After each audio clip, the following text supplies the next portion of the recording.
Welcome to the Personal Gains Podcast with Jack Clark.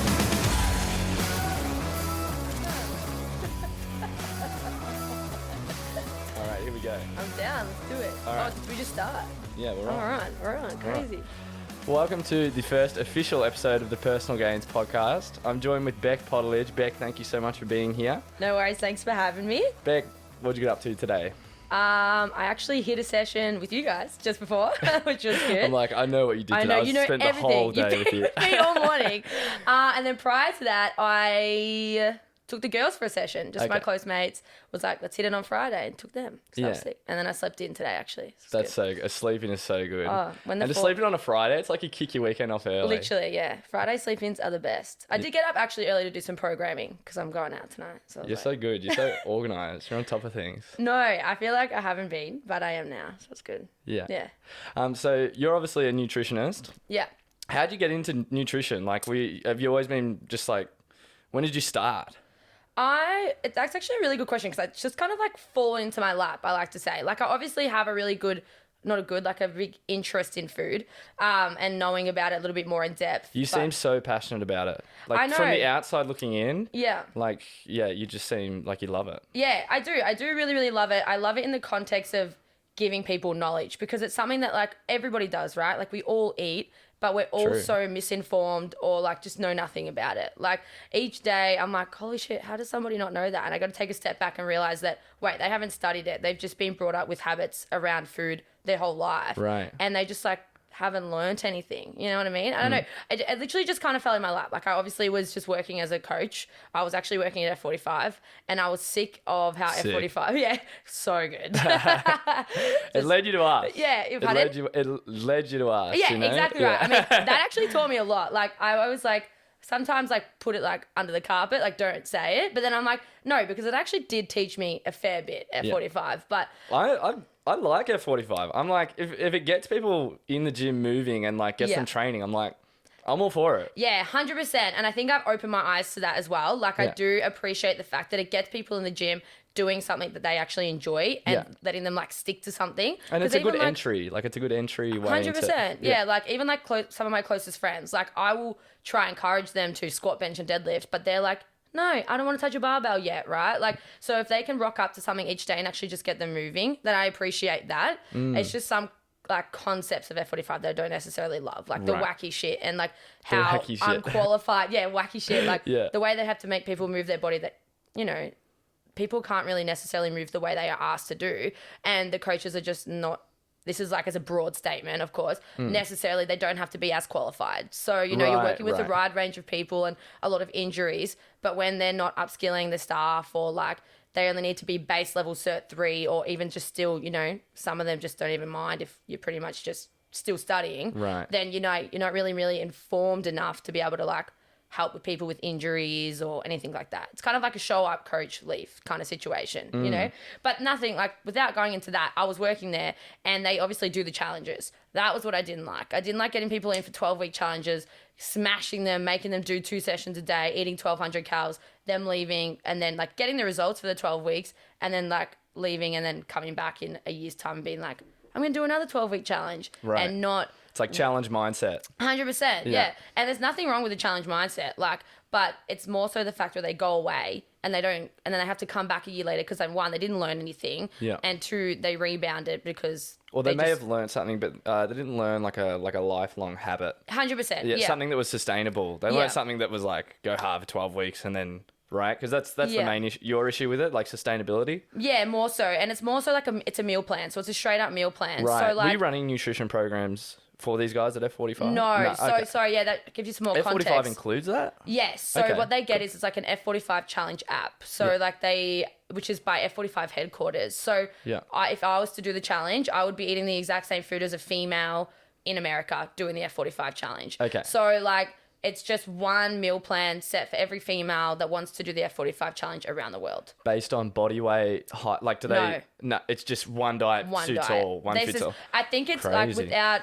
It's definitely changed now. They take into consideration like you're allowed to add a certain amount of calories per day and all that kind of stuff. Right. But like a year and a half ago when I was there, that's how it was run. Like everyone around the same world, if you're a female, was eating this amount of calories. If you're a male, eating this amount of calories, and this is the meal plan. Thoughts on that? That's what I mean. That's when I go into nutrition, I'm like, how? You know what I mean? Like me as a 70 kilo female eating the same as a 50 kilo female and training totally different. Yeah, I might be doing 2 classes, so might she, but totally different intensities, weights, all that kind of stuff, and different lifestyles and all that kind of stuff. So many different factors. Like so many different factors you need to take into consideration when you're doing someone's nutrition. Right. And it's just more so that when I talk about learning and carrying it on for life, like it's just, there's nothing really there. But one good thing I must say is that did start to break down a little bit more, and that became more known to people that have like an influence on the internet and things like that. For example, James Smith, like obsessed. So he was like he was slamming them. And so that's how they ended up going into, you know, actually including, all right, if you're doing this amount of sessions per week, eat an extra certain amount of calories. Right. Still a very base level, but they weren't just slamming people with multiple training sessions and 1,200 calories a day. Yeah. That makes sense. So I guess that whole thing broke me into like, well, what the hell? Like, what else can I do to help people? And then... Right, so you sort of got there and you were like, oh, I sort of see, you know, what they're doing wrong. And that's even like a good... like the story of people not knowing exactly what they want to do and then going and doing a job that you don't really like. People like, instead of doing nothing, like go and don't do a job, and then you'll go to that job and you'll be like, oh, this is what I do like and this is what I don't like about this, and then you can sort of go, all right, so maybe I'm going to get a job in this now, like, and you can keep sort of steering your way. Yeah, exactly. Like you learn so much from it. Like I literally think that like everything in life is a lesson. And I've said that to you before. I'm like, everything's a lesson. So like even days, like there was like the last like 4 or 5 months when I was working there where I was like, I don't love this anymore. Like, and it was just a chore to go to work. And obviously I'm not in this industry to do that. Like I'm in it because we love it. And you're waking up at 4 a.m, working till 8 p.m. Like you're not in it. You're exerting a lot of energy into something like, that, if it's something that you're not enjoying. But I got to the point where I was like, I had some like good people around me that like, Bec, just like you're learning stuff, like just blah, blah, blah. And I'm like, you know what? You're right. Like I'm just, every day's a lesson. Some days was shit. Like I was like, I freaking hate this. But I was like, that's such a cool mindset to have. Like, but you have to, it's so easy to forget about that every day is a lesson. Like, okay, I'm here, but I'm, you know, there's something you can take out of every situation you're in. But once you're in that situation, you're like, oh, and it is the 4 a.m. wake up and you have to go and do it. You're like, you know, when you wake up in the morning, it's not the first thing you think about, but man, if like, you can remind yourself of it. This is a lesson. You're like, yes. You're like driving a car, you're like, this is a lesson. Literally like, come on, babe, come on, high five. But it's actually so true. Like, and sometimes even now, like obviously we're still young as hell. Like you like look at things and you're like, you get heated in the moment or like, you do something, then you look back, you're like, nah, I can actually appreciate that because it taught me this and that. And like, whether it's not in the moment or you look back on it, I definitely think that everything's a lesson. So I think definitely after the fact, like when you can review and go, okay, this is actually what I got out of that. Like there were some shitty days and some early wake ups, but man, 100%. So, how did you get into nutrition? Like was it through F45? Like, when did you start studying? So I studied through multiple different courses. I originally went through Bec Health and Nutrition, which is just a very basic, funny that it's called Bec Health and Nutrition. It's like a very basic level, just like to be able to work as a nutritionist. Because obviously, like I'm not necessarily qualified as like a dietitian, which can then give, obviously, so like with our Cert 3 and 4 and things like that, you can only give certain amount of advice that's within our scope, right? So you need to branch out to be able to give enough information in terms of that. And so I went and studied that. But the main one, I did a few other courses. You did your Cert 3 and 4 in nutrition or? No, in fitness. But when you do your Cert 3 and 4 in fitness, you have to obviously branch out to then do further studies in nutrition, which I did with Bec Health and Nutrition. Okay. And then my other one I did was, doesn't give you a qualification, but more ingrained everything that I kind of learned. So the Bec Health and Nutrition one was more of like the things that you would learn as you go through uni. So it's a lot more like the chemical breakdowns of like farts, of carbs, fats, and macros. I put fats and carbs Can you tell us more about the chemical breakdown of farts? Just rip them. No. Of carbs, fats, and macros. Sorry, like more of the chemical breakdown of those and like vitamins and minerals and all that kind of stuff. So sure, we want to know about that, but our clients don't care about that. Everyday people are like, cool. I don't like that's way too complex. I can't do anything with that. It's information overload. Yeah, pretty much. So it just gives you the background knowledge of all, which was still really handy. And then I did the JPS mentorship, which is like a 12-month mentorship. And it actually honestly covers everything. Like it was the best investment I made. And I still to this date can go back in and look back on it. And if I need to touch base with anything, and they constantly update that with like any short courses that they run and things like that. So that kind of gave me more of an understanding of dealing with a client when it comes to nutrition and applying macros and everything when it comes down to like dietary adherence, strategies, long-term planning, short-term planning, mesocycles, microcycles, everything that you can imagine when it comes to nutrition. Yeah. You know, for example, yours, I do like that coach's plan kind of thing, or like a new girl comes on, we'll plan out their nutrition. That's kind of like microcycling and mesocycling, just planning it out. Like it literally just covers from the science all the way down to just being able to apply it to somebody. Right. So I did that, but I honestly think that obviously you would probably take this for like CrossFit coaching or Cert 3 and 4. Yeah.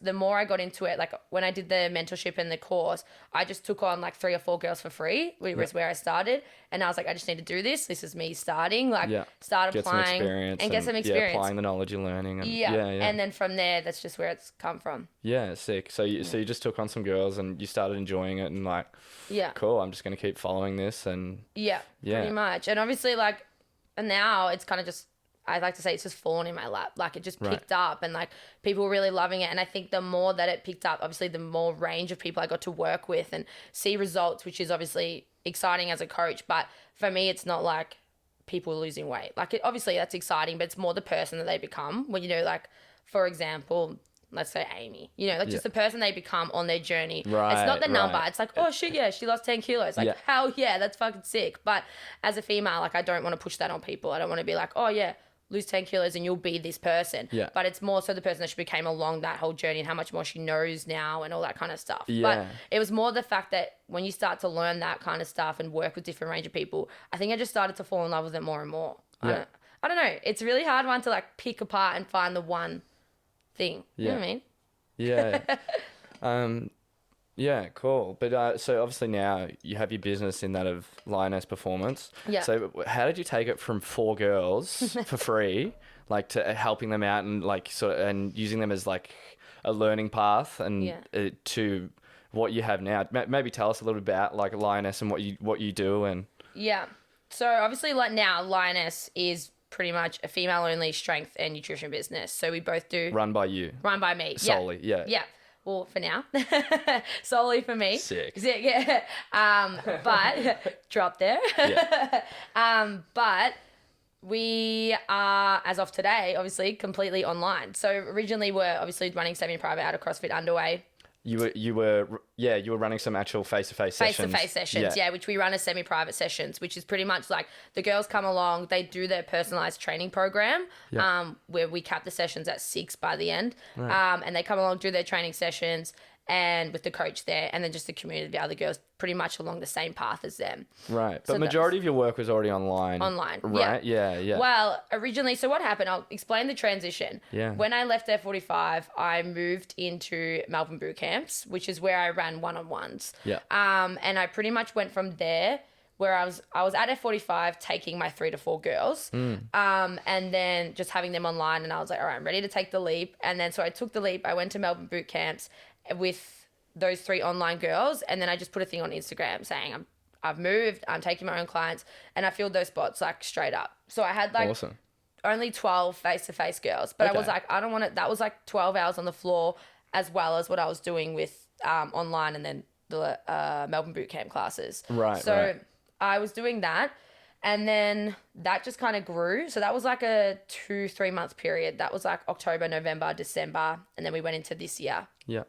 And then through that period, I was taking the one-on-ones, but I was training at Melbourne Strength Culture, which is a semi-private business. So powerlifting gym? Powerlifting, a powerlifting gym. Yeah, cool. And Jamie Smith runs a few business courses, so I was doing them through him, and he was like, run semi-private pretty much. And I wanted to transition. So he sort of like he pushed me, mentored you to 100%. To go, okay, Bec, you need to do this by yourself. Right. Yeah, well, actually, I wouldn't have taken the leap to go even do anything by myself, to have left F45 if it wasn't for Jamie. Yeah, he was awesome. like, go. go do it. Like, you can do it, blah, blah, blah. So I pretty much made the transition into that. Then from the one-on-ones, transitioned them all into semi-private when I went to CrossFit Underway. Right. So I came to CrossFit Underway, said I wanted to take semi-privates, and then did semi-privates, but in the midst of all that, COVID happened. Yeah. So obviously, I actually didn't necessarily have I had the online side there, but it wasn't like my main source of my business of Lioness. So I pretty much just had a handful of online clients, and majority of them were face-to-face. Semi-private was quite busy then. Okay. Then we went back into lockdown, and for some reason, online just went nuts. Like, okay. online so went it was like crazy. lockdown when things started. 100%. Maybe yeah. it's like that people didn't have gyms anymore, and they're like, I need to do something that like, because it was all online programs, online fitness programs, like, so nutrition would have been something easy to do online, which is something you offered anyway. Like, yes, yeah. So I always had originally just nutrition only as an obviously a aspect of my coaching. Yeah. And then training only, and then the semi-private access. Yeah. So obviously the online too just boomed, and that, like, I would say it like just increased by 50% over that period. So I was like, sick. holy shit, I'm all pretty much online now. And I don't want to be online forever. Yeah. I just want to be online for a small amount of time. Okay. I say that now. Yeah. But I love the aspect of coaching in face. So now we're actually going completely online. Yeah. Because semi-private was relatively small, and I could see the potential that online has, and especially with how much more time I'm going to have on my hands as well. So now we're completely online. Yeah. How did we get there? Yeah, and it's not even like it's gonna be better for business and like monetary wise, but it's also you'll have more access to more people online. Like, you'll be able to give that experience to more people. So like, very worth it. 100%. Something I want to talk to you about is something that's really becoming popular nowadays is a vegan diet. And I just want to hear your opinion on like some pros and cons on someone maybe thinking about doing a vegan diet, because if I'm honest, like, it's something that I've even thought of, and there's even like professional CrossFitters now that have started incorporating a vegan diet and CrossFitting. You got someone like James Newbury who has a full vegan diet and is pretty competitive in CrossFit. And but even take the athlete part out of it, we'll talk about that in a sec. I just want to know your opinion on like I said, pros and cons of someone thinking about starting a vegan or vegetarian diet. Yeah. It's actually really complicated because I have multiple opinions on it. I'm not for it and I'm not against it. Okay. So like, I sit right in the middle. I'm like, if you want to do it for like morals wise, like, I guess that's what people do it, like, if they want to go vegan because... And let's assume most people do. Yeah. So let's assume that that's the case, then 100% go for it. Yeah. I don't think that it has a massive impact on people's health if they take the precautions that are needed to. Like, for example, if you need to do it well. You need to do it well, Right. yeah. Like, you're not just smacking vegan and then you're going to Coles every day getting the 2-minute microwave vegan meals. You know what I mean? Yeah. Like, which some people do if they get lazy. And, of course, as even not a vegan, you do it anyway. You know what I mean? So for sure. I think that you obviously are limiting foods that you have access to. So I think you just need to be a hell of a lot more organized and making sure that you're still getting enough macronutrients in. You're still making sure you're getting enough protein in. Because obviously that's one thing that's going to probably drop off. You would think though, micronutrients though, like being on a vegan diet, you're probably going to majorly be eating like fruits and vegetables and grains, beans, like right, like you would.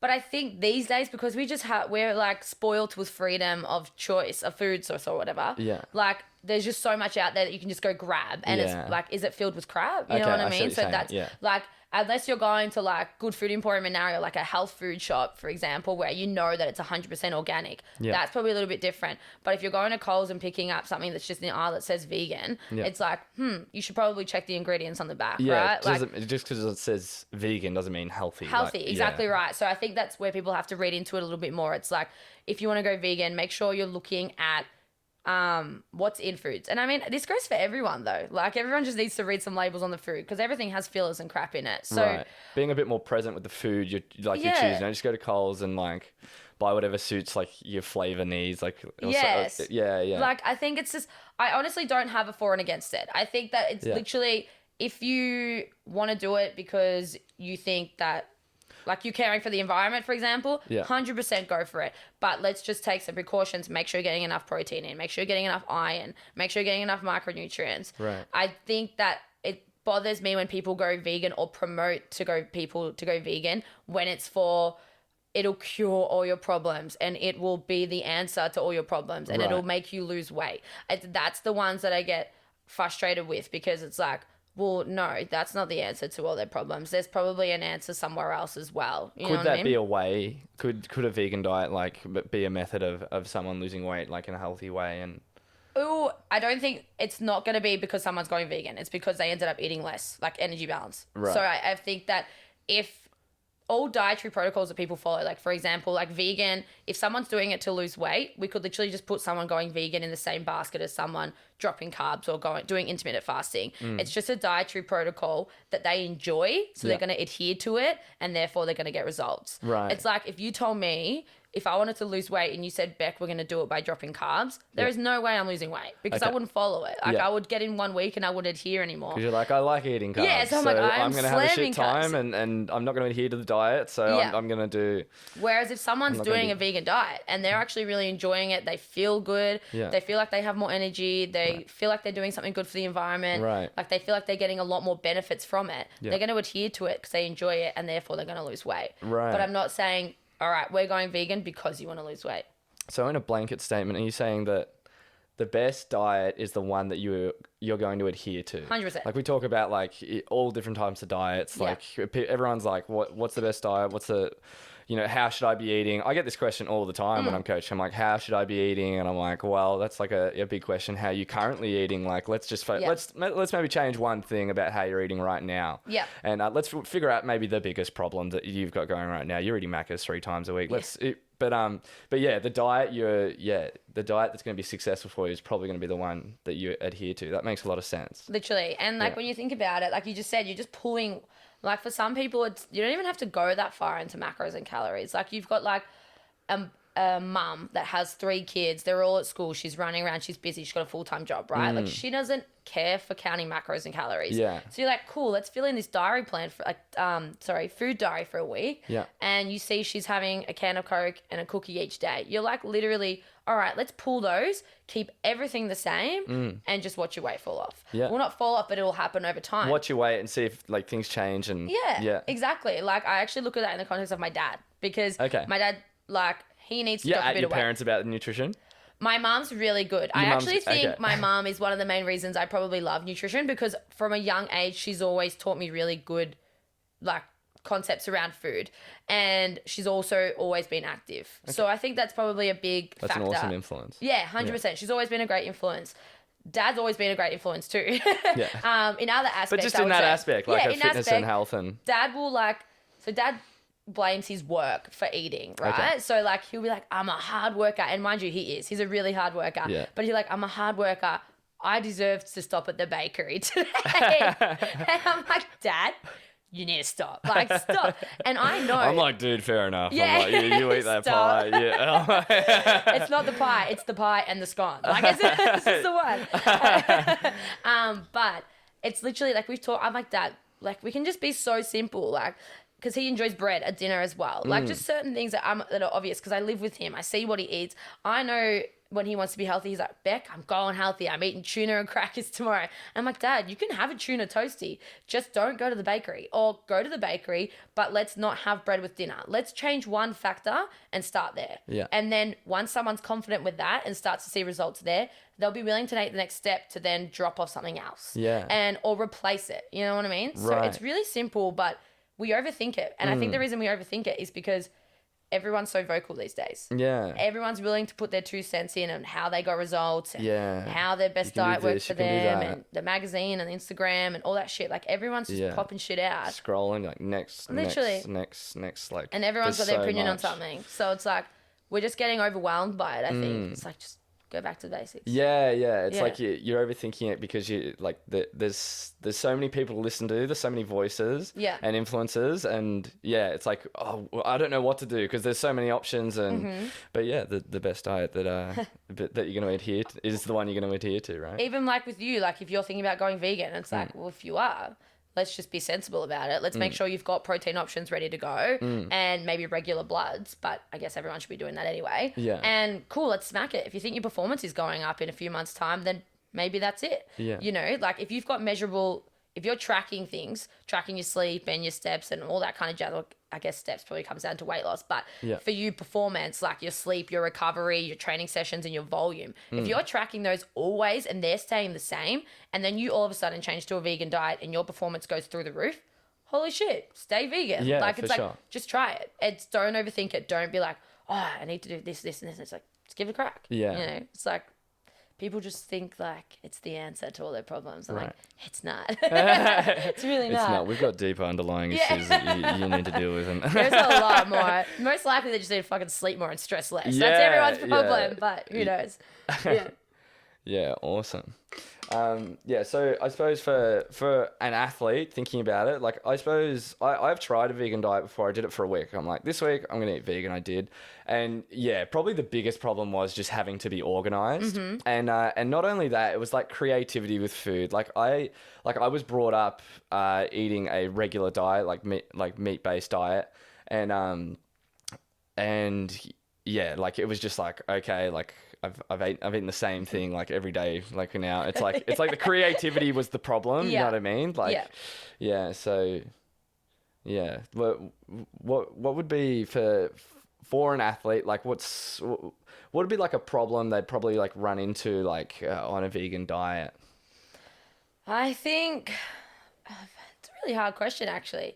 I would probably say the same as you, is the lack of organization. Like, because then you end up eating the same thing for a week, then you get over it. I guess it's like... And you're not enjoying it. You don't want to adhere to it. Yeah, yeah. I guess I don't think they would necessarily... If they're doing it correctly, I honestly don't think they would come into too many problems. Yeah, so you see it... Yeah, you see a world where like that's possible. And 100%. Okay, like, cool. if you're doing everything else right and you're getting your micronutrients and your protein and your iron, all that kind of different stuff that you need from certain other foods, like... You can get it. You can get it elsewhere. You know what I mean? Like we're spoiled these days. You can get it. Right. Yeah. All right. Cool. Moving on. When and why did you start training? So what did I do? Oh, I've always played netball. I've always played netball. So I played netball since school? So I was always playing netball since I was 5. Okay. Like, and netball was literally my life. Like, if you maybe like 5 years ago, you would be shocked that I'm not playing anymore. Yeah. So I played netball. I did like gymnastics when I was younger. I also really enjoyed that. But when I was 5, started playing netball, and I played throughout my whole life until I was 19, so 3 years ago. Yeah.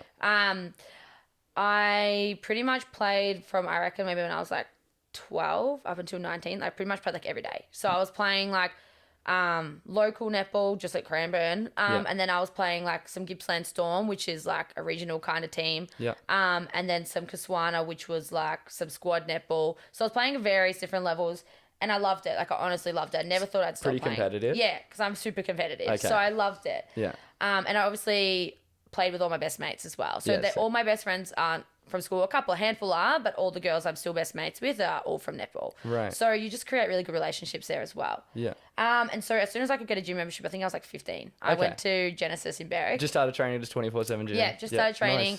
Nice. That's usually the story, right? Like, I just went in. I think I was necessarily like just being like, I want to be better at netball. I just wanted to train a little bit more, wanted to be fitter, and also my brother and my mum were a good influence as well. So we used to have a home gym prior to that. And I remember going out there like 2 times a week or so every now and then with my brother, and he just smashed me. Like, I remember one time he put me on like with like the cross trainer things and he made me sprint the hell out of it. I was like, bro, I'm dying. But like, he just literally, and he would, this is a legit thing, and not in a bad way. Yeah. He would take me out the back and we would throw the netball, and he would piff the ball at me and catch it.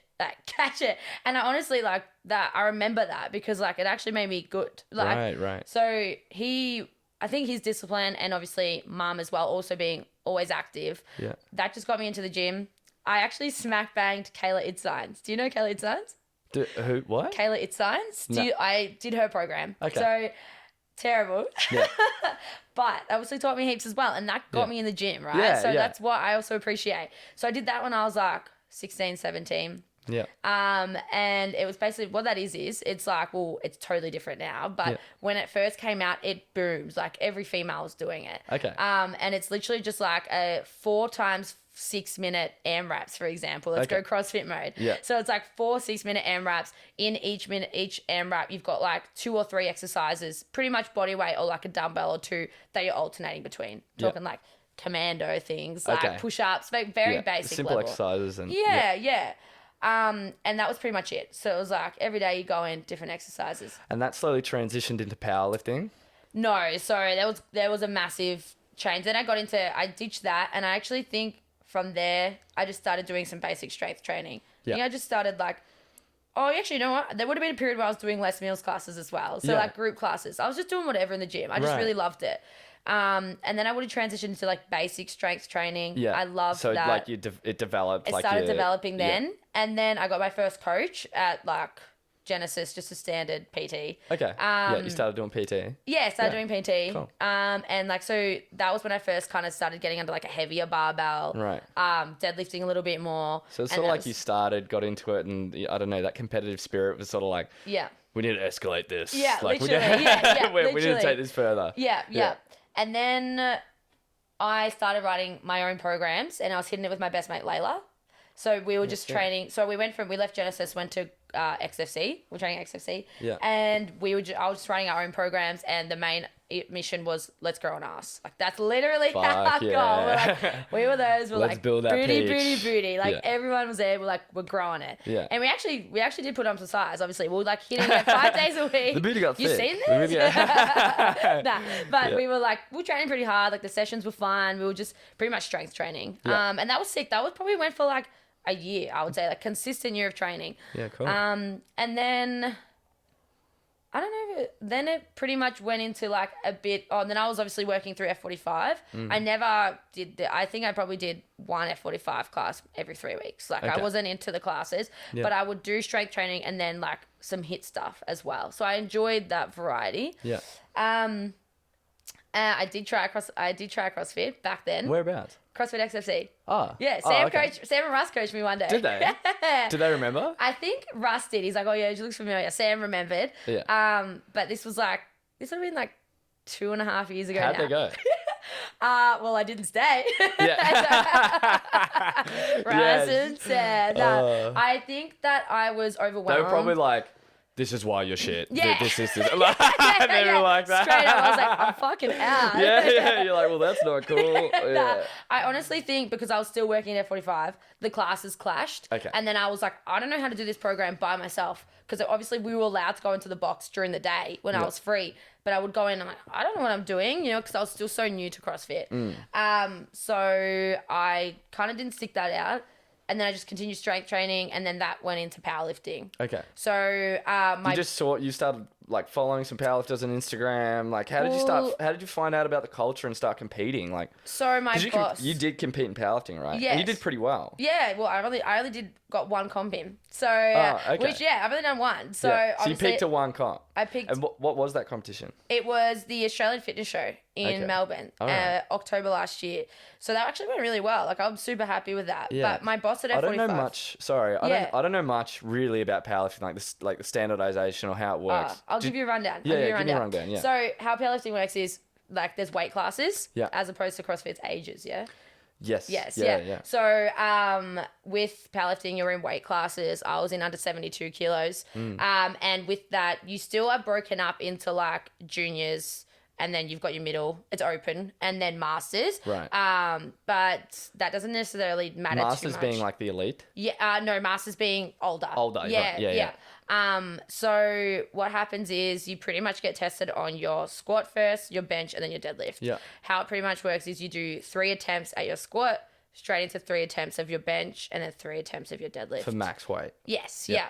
So how basically mine ran was like my squat was something that I'd already hit in the gym. Yeah. I don't even remember that. Pretty sure I went up on the platform, like blacked out, squatted it, and then walked off. I was like, whoa, what just happened? I was so nervous. Yeah. Did that. And then the second one's like, pretty sure that is like bang on with like a PB of what you've done. Yeah. And then the third one's like something that you haven't hit yet. So Okay. you kind of like, As in first, second, and third attempt. So like Yes. second attempt is like something you know you're gonna get, something you've done before, but Yeah. like the heaviest weight possible for yes, that. yes. And then attempt 3, go for a PB. yeah, Yeah. and send it. Did you go? Did you get it? I missed my squat. Oh, okay. I went Yeah. for, actually,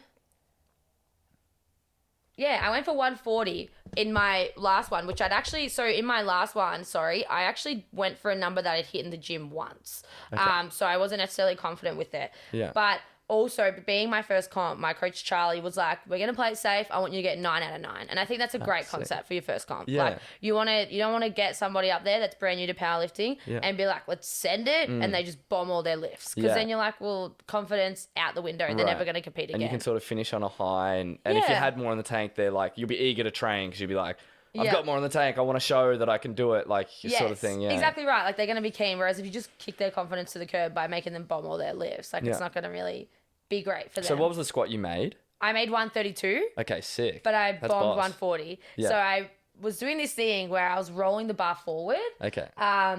And I hit the 140 in the gym, which was sick. Like that was the goal I wanted to hit. Yeah. And then we did 140 on the platform, and I rolled it forward, and they took the bar off me. Do you mean like literally on your back, or like you like tipping forward like of the midfoot, like? Yeah. So obviously with powerlifting, they promote low bar. Yeah. So we were low barring, and it's like jammed quite low down, like it's probably lower than what you've seen. So like as in terms of like when somebody does like a relatively like high bar, low bar at CrossFit, they sit at like in the mid range. Yeah. It's actually quite low. So what I would do is I would dip forward as I would come out of the hole, but too much. So as I would squat, I'd dip forward, and then the bar would tend to roll forward up onto like almost my traps, like want to come there, which would then send me forward. I've done it before in the gym, and like I know that if it goes there, I could probably still get it up. But the lifters, you have 3 spotters. You've got 1 on the back, 2 on the side. Unless you're like a big dog, you've got like 2 more on the side. Yeah. So literally, the guy like pretty much lifted it off.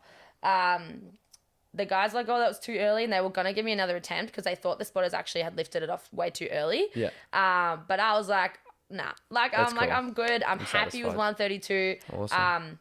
And I wasn't gonna go back up and do another squat. Like it was sweet. That's crazy how you like you entered a gym, you're just doing like this chick's program, and then like however long later, like a year, 2 years, or. Yeah, like 2.5. Okay, 2.5 years, like you're on a powerlifting platform. Like, literally. Squatting max weight, you're like, oh. And not even playing netball anymore. Like it happened so quick. Things change, eh? Yeah, literally. So what'd you bench?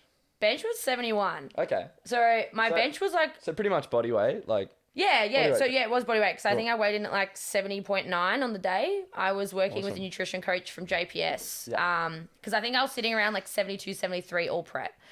There's nothing really wrong if you weigh in overweight. They just move you to the upper class. Right. And I didn't want to be a bottom weighted person competing in 84s or whatever it is. Yeah. So sure. You don't want to be all the way. You're like, well, I may as well chalked up and done 84s or whatever it is.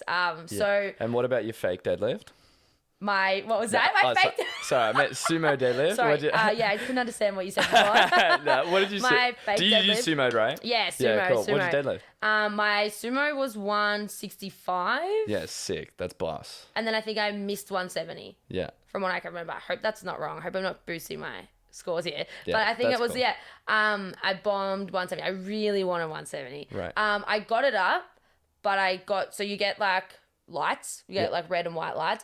I got 2 that maybe missed the lift because I like started to like. Oh, you had 2 red lights. Yes, yeah. So I failed the lift, and it's more so because I'm pretty technical with the lift. So like for example, all your lifts, if you go down and then back up again, it's not a lift. Right. So for example, on your deadlift, if you're coming up and then you drop back down a little bit and then you come to lock out, that's not a lift. Right. And they think that I may have done that. So like I dropped down slightly. You're like, may have. I totally had it. I lifted it. Yeah. But yeah, so I I hinged it, and I almost kind of like kipped it in a way. Yeah. So like that didn't classify, which is fair. I'm like, I still got it, but like it doesn't matter. I still got 7 out of 9 lifts. So I was super happy with that. I've got all 3 benches. Awesome. It was good. It was really fun. It was really, really fun. So that leave with with a ranking, like yes. Because I know we've talked about like you've had a ranking in Australia, or you were going to do like an Australian standardized competition or something like that. I was meant to do juniors. Okay. Which would have given me a better ranking. What's juniors?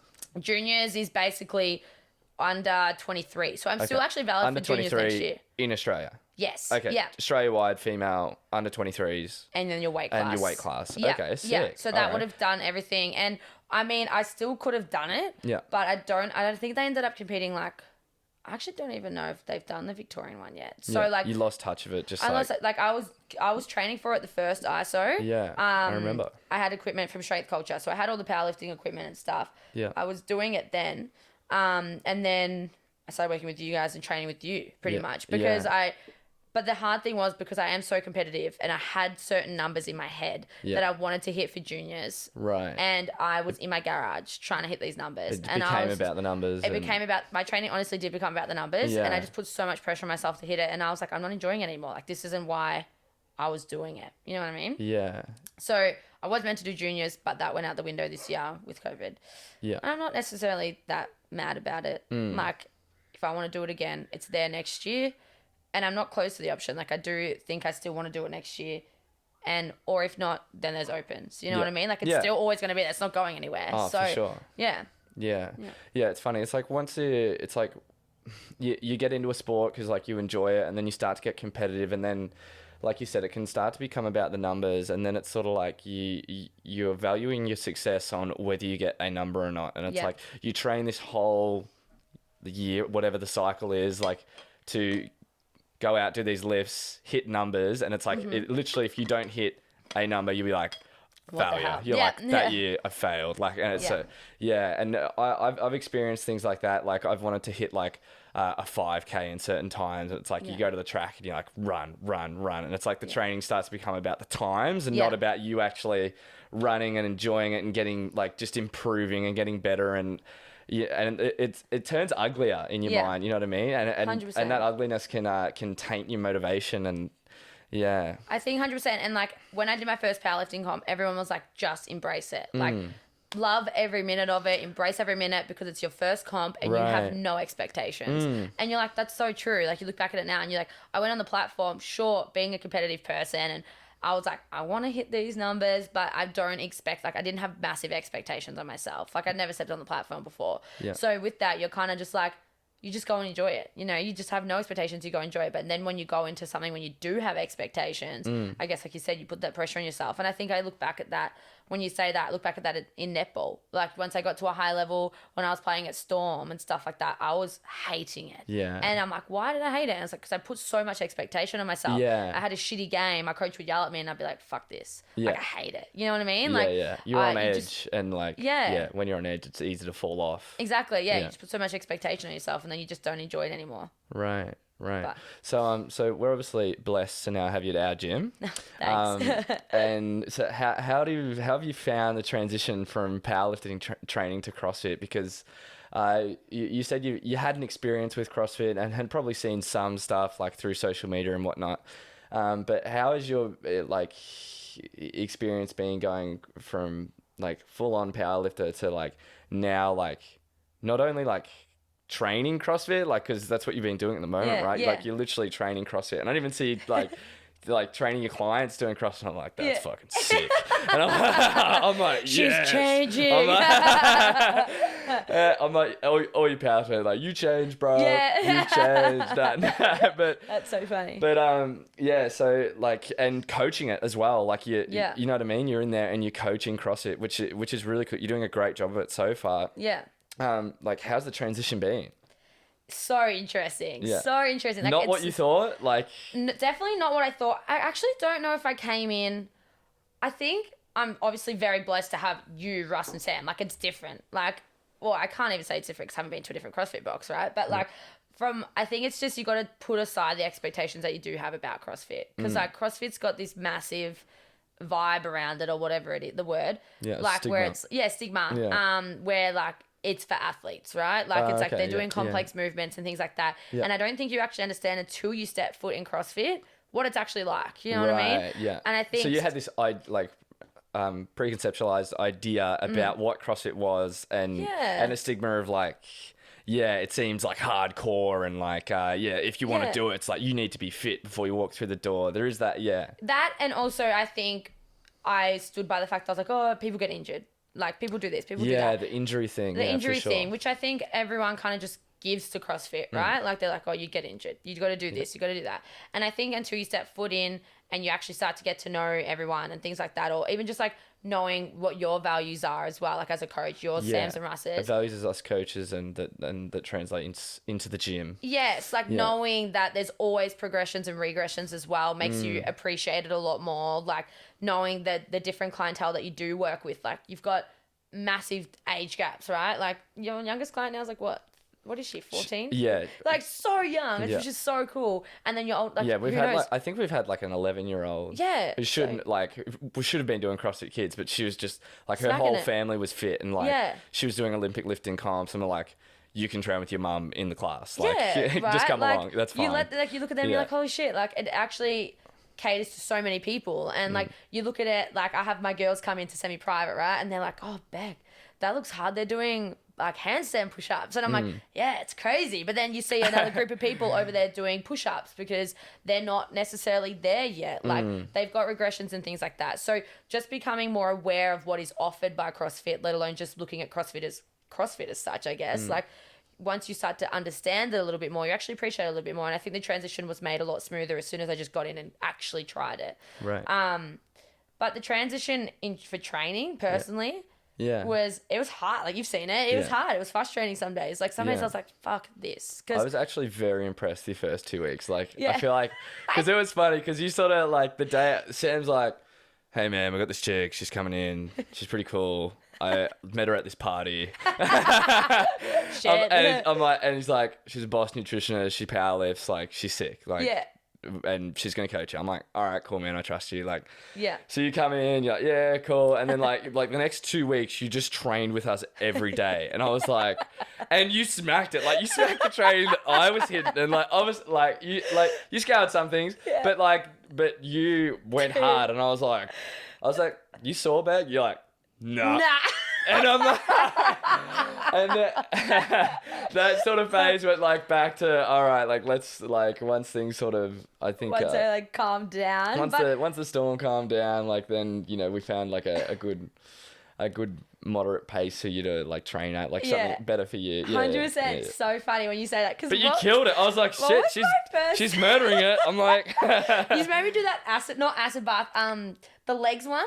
That was like the jump squat lunges. Yeah, the 150. Oh my God. It was that ISO challenge. The 150. They're not. Are they called kamikaze squats? But you do a jump squat, jump lunge, like both sides, and that's 1 rep, right? Yeah. And it's 150 reps of that. So it's just like fuck your legs for time. Like I remember like obviously being an ISO and like 6 months prior to that, hadn't done any cardio, like nothing. I was just smacking squat, bench, and deadlift, variations of, and a very minimal intensity because I was training out of my garage. Like I was just getting it done. Yeah. And I remember coming in that day and like Yu's doing it, and I was with you, Sam, and Ben. I'm like, fuck, I'm with some big dogs here. Like I'm gonna pull something out of the bag, Bec. Come on. And then I just smacked it, and I was like, I remember I was fucking sore. Like that was so funny. And then you maybe smacked Murph. Yeah. Like, I was like, looking back at that now, I'm like, I literally did 100 single pull-ups. Like, is it 100? Yeah. Like, because obviously I wasn't good at keeping then. Like, I literally did singles, and I looked back and I was like, guys, that was so mean. Like, that's it. But yeah, I just I mean, we were talking to you the whole time. Yeah, I mean, you were there. You're like, come on back. And I was like, and then I remember when I did the last run, you actually came and ran with me. Yeah. Like, but the transition in training, like, it's been challenging, but also extremely rewarding. And like, I've loved it. I've actually loved it. Like, obviously I'm training, you know what I mean? Yeah. Like, coming out of ISO, I could have gone back to powerlifting straight away, you know? Yeah. And I think that just having CrossFit there and having the variety, and it's actually been really, really good. Like, I actually do really enjoy it. I think that's like the biggest selling point on CrossFit for me is the variety. Yeah. I suppose selling point, I'm like, like regression, like scalability. Yeah. Having being able to have anyone walk through the door, and I'm like, I'm 99% sure that like we can cater for you. 100%. But yeah, the variety is just such a winner, because it's like you literally walk in every day and it's like something different. Yeah. Like, I think I said to you, like, you asked me like, how you going, Bec, one day, like a few weeks ago. And I was like, I actually love the upper body days, right? Like, I don't have to sit there and do dumbbell shoulder press. Like, I'm bored. Yeah. Like, and now I get to do push-ups and handstands and all that kind of stuff. Like, it's actually a big variety, which I actually do really enjoy. And like you said, you cater for everyone. Like, obviously this week I've had the transition of putting my clients online, and I know that some of them just trained for the community. And that was one thing that was really hard for me to like be like, all right, I'm going online. I know you guys are going to miss this, but go to CrossFit. Like I was actually comfortable, which if you had spoke to me 6 months ago, I would have never told my clients to go to CrossFit. Yeah. But knowing you guys as coaches and knowing CrossFit Underway in general and the programming, and that the programming's also not just like spat out by a computer. It's you guys sitting there behind a computer, thoughtfully thinking out 4-week blocks and things like that. Like knowing that, I'm like, go. Like I'm happy for you to leave Lioness to train here because I trust that. You know what I mean? So it's actually like knowing that you can cater to everyone is also really, really cool. For sure. And the Olympic lifts, obviously fun as. Like that's sick. They're so hard. I see you just getting frustrated. I'm like, just relax. You're already like killing it. I'm like, just chill. Now I'm a little bit chill. Like now I'm like, yeah, that makes sense. If I feel something a little bit funky, I'm like, hey guys, watch this. Like Olympic lifts are the long game. Yeah, 100%. I'm still like, man.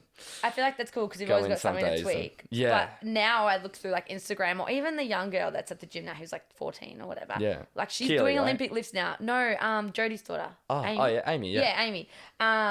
Like she's 14. Yeah. Like I said to Jodie, yes, I was like, keep making her come. Yeah. Because like we're doing Olympic lifts now. Like I'm like, dude, if I started when I was 14, I would be sick. Like that's so cool. Like knowing that you can be so young and something that's so technical to be so good when they're older, like that's really cool too. Yeah. Yeah.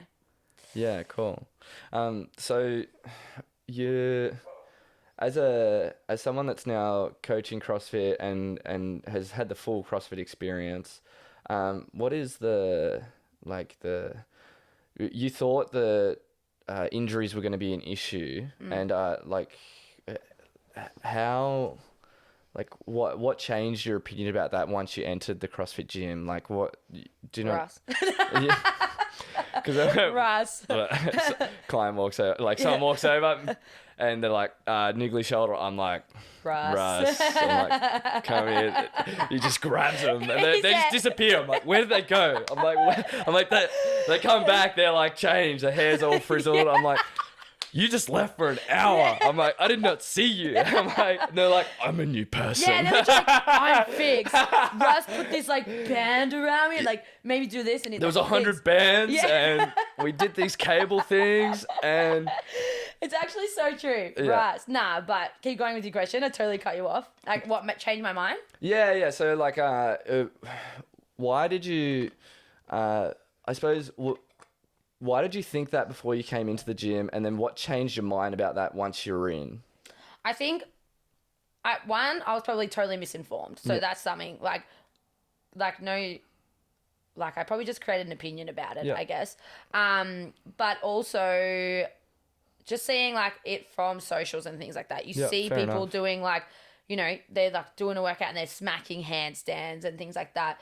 I think the injury came from, and also like, no real logic behind it, I'll say. Like, you think there's no logic behind it. Yeah. But now training it, I'm like, no, I'm going to do handstands in this workout because it's going to make me better at my handstands long term. You're actually thinking about the skill and like getting better at those. And obviously like you have a lot of logic behind the sessions that you plan. Like they're not just, like when you look from an outside in, sometimes you look at CrossFit, it's like, oh, they're just smacking their clients, making them sweat, hard, smashing them and sending it. And there are a lot of gyms that do that. 100%. But that's the thing. There's shit gyms in like whatever style of training you're doing. Like there'll be shit powerlifting gyms. Oh, There's probably really good F45 gyms out there. 100%. Yeah. I feel like it's just it comes down to like passion. Yeah. Like you got to have passionate coaches. Like and then obviously having informed, passionate coaches, like So if you're passionate, you're probably going to be chasing down information. And, exactly and right. Like we all train it ourselves. Like we're in there and we fucking love it. Yeah, exactly. So I think definitely it stemmed from the fact that there was no logic behind the programming as just a general fucking statement. Being like, well, they're just smashing their clients. The clients aren't progressively getting better at things. Yeah. And then that would lead to injury. Like, you know, they're not giving progressions and regressions. Right. So that in general would be like, for me, injuries are going to come from that. Like they're not going to progressively get better at something because they just smash them with this or get results. But now being in the gym and seeing, like I said, the full experience, I now see every single thing there has a progression and regression. You literally have to speak to a coach before you put a certain amount of weight in a bar for a workout. And I can see the programming that goes behind things. Like, for example, today I told Sam and Russ to program a session for my girls, and they put a 2-minute AMRAP for a rower and then a 2-minute AMRAP for core. But the first 2 parts of the workout were just 2 4-minute AMRAPs. Right. So it went 4-minute AMRAP, 4-minute AMRAP, and then 2 2-minute AMRAPs.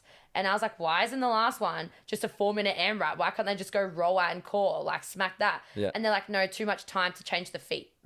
Okay. I'm like, whoa. Like, you guys literally, like, just little shit like that. Like, Yeah, obviously that like the doesn't lead to injury. transitions. Like, Yeah. transitions. Like, that's how far you guys think into it. Like, for someone like me who hasn't programmed a CrossFit workout, like, I wouldn't even think of that. I'm like, just get him to smack 10 cows on the row and get him to smack 10 hollow rocks or whatever it was. That's funny hearing that, because like that's a weird thing, like that I wouldn't even know that I do. Yes. You know what I mean? But I'm Exactly. like, I definitely do that. Yeah, like Sam was just yeah. like, nah, that'll take too long for them to transition in a 4-minute AMRAP. And I was like, you're so right. Like, like little things like that, like you don't actually know or appreciate that until you're in and you actually see it and you see the work that goes behind the programming. Like, I didn't know that, like with CrossFit, I thought you just went in one day and one day you're doing barbell squats and then the next you're doing deadlifts, all that kind of stuff. Like, I now know that they work with 4 like progressive blocks, working with RPE. They're progressively doing their RPEs and they're actually taking deload weeks, you know, all that kind of stuff. Yeah. Things that you don't actually know until Every you're in the 4th gym. week, baby. Pardon? Do that every 4th week. Every 4th week, take it. Yeah. Yeah. Some people still smack on weights. I'm like, take it. What would take be it. your advice for someone stepping into a CrossFit gym for the first time? It might be something real simple. Just, it's actually really hard. I'm trying to think like what I would have thought. So you think like someone walks in, it's their first day, like I would say even be just you as a open-minded. coach. Yeah, for be sure. open-minded. Like, I think, and I don't take anything to heart. You know what I mean? Like, Right. if you're like, if you suck, Yeah. don't take it to heart. Yeah, like, some 'cause days I walk you're down and I was probably like, gonna, fuck this. Like, if you suck at it, cool. Like we were talking about before, everything's a lesson. Like, you can learn so much from it, or like, you know, you'll get better. I think, just go in open-minded and just don't take anything to heart. It's probably one of the hardest things for me to deal with, because like I get pretty empathetic with people, like in the way that they're like, oh, but I just want to do this, and I'm like, say like I do have to regress someone like back to a knee push, like especially like you got to like a strong dude, but he's like 5 minutes into the 15-minute workout and he's doing toe push-ups and they're looking a bit like shoulders internally rotated, chest not getting to the floor and head, and I'm like, hey man, you got to get on your knees, like, and he's like looking at me like, but dude, there's so many people around there. Literally. And I'm like, bro, this is the best thing for you. Like, What did Zoe Jackson, she said to me the other day, she's like, I left my ego at the door because I told her to put more weight on the bar, and I was like, you know what? I'll take that. Leave the bar there. The best advice. Like, leave your ego at the door. Yeah. 100%. Because, like, even if you are strong as hell, that doesn't mean you're going to be good at anything at CrossFit. So, like, it's just, I reckon be open-minded is 100% one of the main things. For sure. Yeah. I want to talk about, like, some of your Instagram rants. Cause, Yeah. Like, when I saw you, like, you just going off on the ground, I'm like, this bitch is crazy. I'm like, but I admire the confidence and your just willingness to say whatever you wanted to say. What's been your most recent Instagram rant? Well, I obviously started Fitness Fuckwit Fridays. It ran for like 3 weeks, and then we went back into the gym. So I was like, I'm busy. I'm busy. I'm busy. I'm you know, ranting. So you're just like ranting on Instagram. I was just on my phone like, fuck you, Dan. But my most recent one would have been fitness related, right? Like nutrition related, dumb fitness things related, like bad advice related, cellulite leggings was where it stemmed from. Okay, what's the go with cellulite leggings? So one girl, it's actually funny now because people that I've never even met like just send me things. They're like, look how fucked this is, and I'm like, that's so funny. Like I get them like minimum like 10 of them a week. Like people DMing me like these things like this is how fucked it is. And I guess that we are so blind to it because we don't look at that shit on Instagram, you know? So, but one person sent this thing to me. It was like some famous lady. She had like 1 million followers on Instagram. And she was literally promoting cellulite leggings. Right. Like, and it just peed me off. And it's funny that you say that because I hate speaking on my Instagram story. Yeah. Right? Like, not really anymore. I don't really care. But but that's how pissed off you were. Yeah, that's how pissed off I was. I was sitting in my car at Wilson's to go for a walk. And I got sent this thing with like this famous girl promoting cellulite leggings. And she was just talking smack about them. Like, I don't even know what she was fucking saying. It was just dumb. And I looked at it, I was like, and I actually like was shaking. Like, I was so angry. And I was like, I don't know why I'm so fired up about it because like, I would say I'm a pretty tame person and like, I'm not blind to that. Like I know it's out there. Would you say you're a tame person? Definitely not. Let's go anger wise. Yeah, I'm definitely not tame, but anger wise, I'm pretty chill. Yeah, for sure. And I think like I just saw that and I was like, this is bullshit. Like she literally has 1 million followers. Like that is so much damage done. And whether or not the cellulite leggings work, they definitely don't. But whether or not they do, that's still promoting to 1 million people that leggings cellulite that is a you fucking wear issue. that get rid of your cellulite, which is like, what is cellulite? It's like the stuff in the back of your legs. Yeah, that's basically what she was saying. Yeah, it's like fat. It's like fat stores on the back of your leg. Yeah, like fat deposits, pretty much. Yeah. But like it's also very hormonal and it's also genetic. Yeah. So like you may be as thick like models. Like let's talk Victoria's Secret models, right? Like they will have cellulite like somewhere.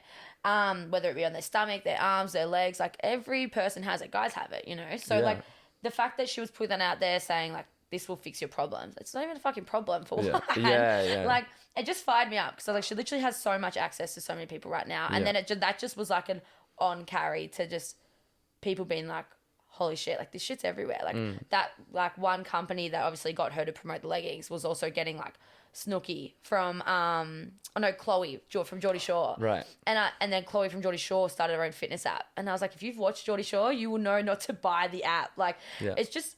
Like I said, everyone's got an opinion these days, and like there's just so much shit out there. And yeah, if you happen to just like be hot or like whatever, however you get famous on Instagram, and then you can just blurt your opinion out there, like I understand how that's frustrating. She does it, like, and we can't be blind to the fact that genetics play a massive factor in certain areas of life. And I hate saying that because like I think that if someone's got hard work or is like willing to put in the work, you can like beat genetics to a degree, of course, but genetics play a massive factor in some people's lives. And that's obviously half the reason some people are famous. And like, it was frustrating.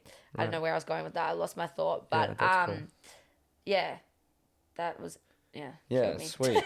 I lost my thought there. All right, cool. Well, before we wrap up, I got one last question for you. Here we go. It is, what is a piece of advice you'd give to an 18-year-old coming out of school and maybe someone that doesn't know what they want to do with their life, or someone that's just a bit lost, like just an advice to an 18-year-old? It's a cool question. I like it. It's a bit off the scale to everything else. I like that. I actually always have this conversation with young people because I love talking to like young people. I'm 22, but like I love talking to people that are coming out of school because I think for me as well, it was the same. I love it too. Like, I'm like, hey, like, relax. listen to me. Listen to me. I know the way. Okay, listen. And then next year I'll be like, listen, don't take that advice. Let's listen to this one now.